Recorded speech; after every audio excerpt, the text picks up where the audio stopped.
नमस्कार शेतकरी बांधवांनो, आजच्या व्हिडिओमध्ये आपण मागेल त्याला शेततळे योजना संदर्भातील 26 जून 2026 पर्यंतच्या सर्वात ताज्या आणि महत्त्वाचे अपडेट्स जाणून घेणार आहोत. ओके, आज नवीन शासन निर्णय म्हणजेच GR आलेला आहे का, अनुदानात वाढ झाली आहे का, आणि अर्ज जी प्रक्रिया आहे ती कुठपर्यंत आलेली आहे आणि शेतकऱ्यांनी आता कोणत्या गोष्टींकडे लक्ष द्यावे याची संपूर्ण माहिती या व्हिडिओमध्ये तुम्हाला मिळणार आहे. म्हणून व्हिडिओ तुम्ही शेवटपर्यंत नक्की पहा. ओके, आता सर्वप्रथम अपडेट म्हणजे की 26 जून 2026 पर्यंत राज्य सरकारने मागेल त्याला शेततळे योजनेबाबत कोणताही नवीन सध्या GR किंवा अनुदान वाढीची अधिकृत घोषणा जी आहे ती केलेली नाही आहे. मात्र योजनेची अंमलबजावणी नियमितपणाने सुरू असून विविध जिल्ह्यांमध्ये अर्जांवर सध्या कार्यवाही सुरू आहे. ओके,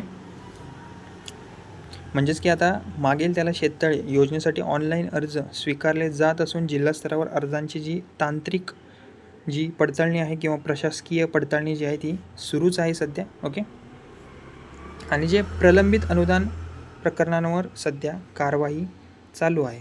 ओके,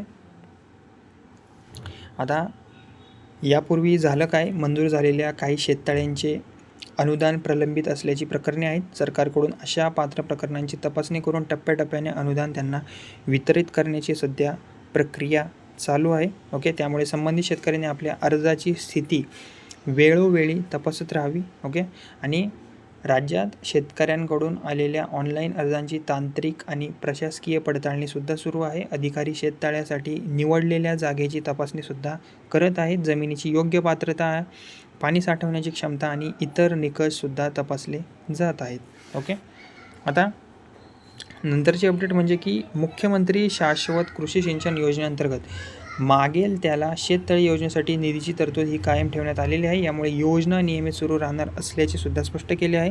ओके, आणि या योजनेअंतर्गत मुख्यमंत्री शाश्वत कृषी सिंचन योजनेअंतर्गत वैयक्तिक शेततळ्यांसाठी 100 कोटींची तरतूद ही कायम असल्याची माहिती यापूर्वी जाहीर करण्यात आलेली आहे. ओके, आता मित्रमंडळींनो, अर्ज केलेल्या शेतकऱ्यांनी सर्व कागदपत्रे पूर्ण ठेवणे अत्यंत आवश्यक आहे. ओके, त्यामध्ये कोणकोणती कागदपत्रे असतात इथे मी लिहिल्यासुद्धा आहेत त्या गोष्टी. ओके, यामध्ये 7/12 उतारा, आधार कार्ड, बँक पासबुक, जमिनीचा नक्षा, ओके, तुमच्या जमिनीचा जो नकाशा आहे तो, आणि इतर आवश्यक कागदपत्रे योग्य असणे तुमचे गरजेचे आहेत. ओके, भूनकाशा, बँक पासबुक असेल किंवा 7/12 उतारा असेल. ओके, कारण की अपूर्ण कागदपत्रांमुळे तुमचा जो अर्ज आहे तो प्रलंबित राहू शकतो, मागा पडला जाऊ शकतो. ओके, आता ऑनलाईन अर्जाबाबत थोडीशी माहिती देतो तुम्हाला. ती म्हणजे की शेतकरी अधिकृत पोर्टलवर जाऊन अर्ज करू शकतात. ओके, ऑनलाईन अर्ज करू शकतात.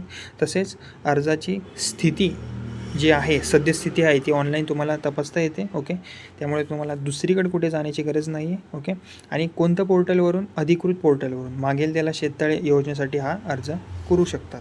ओके, तुम्ही ऑनलाईन सायबर कॅफेमध्ये जाऊनसुद्धा हा भरू शकता. ओके, जर तुम्ही या योजनेसाठी अर्ज केला असेलच तर खालील गोष्टी तुम्ही नक्की चेक करून घ्या. ओके, कोणकोणत्या गोष्टी, तुमचा अर्ज यशस्वीपणे सबमिट झालेला आहे का, 7/12 उतारा तुमचा अद्ययावत अपडेट आहे का, आधार कार्ड बँक खात्याची लिंक आहे का, बँक खाते तुमचे सक्रिय आहे का, सर्व कागदपत्र पूर्ण आहेत का, आणि अर्जाची सद्यस्थिती अधिकृत पोर्टलवर तुमची तपासली आहे का. ओके, तुम्ही या सर्व गोष्टी जर तुमच्या योग्य असेल तर अनुदान मिळण्यामध्ये तुम्हाला अडचण येण्याची शक्यताही खूप कमी राहणार आहे. ओके, तसेच शेततळा बांधण्यासाठी जागा जी आहे ती तांत्रिकदृष्ट्या योग्य नक्की आहे का, पावसाचे पाणी तिथे नक्की साठवता येईल का, याची तपासणी संबंधित विभागाकडून सध्या केली जात आहे मोठ्या प्रमाणावर. ओके, आणि ही सगळी चेकिंग झाल्यानंतरच तुम्हाला अनुदान मिळेल. ओके, आणि शेतकऱ्यांनी काय तपासावे हे सुद्धा मी तुम्हाला सांगितलं आहे, इथं तुम्ही वाचूसुद्धा शकता. ओके, तर शेतकरी मंडळींनो,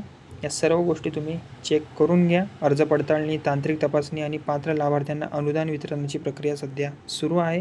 योजनेबाबत कोणतीही जर नवीन अधिकृत घोषणा किंवा महत्त्वाची अपडेट जर आलीच तर सर्वात आधी मी तुम्हाला माहिती देण्याचा नक्की प्रयत्न करेन. व्हिडिओ तुम्हाला आवडला असेल तर व्हिडिओला लाईक करा. आपल्या इतर शेतकरी बांधवांपर्यंत ही माहिती नक्की शेअर करा.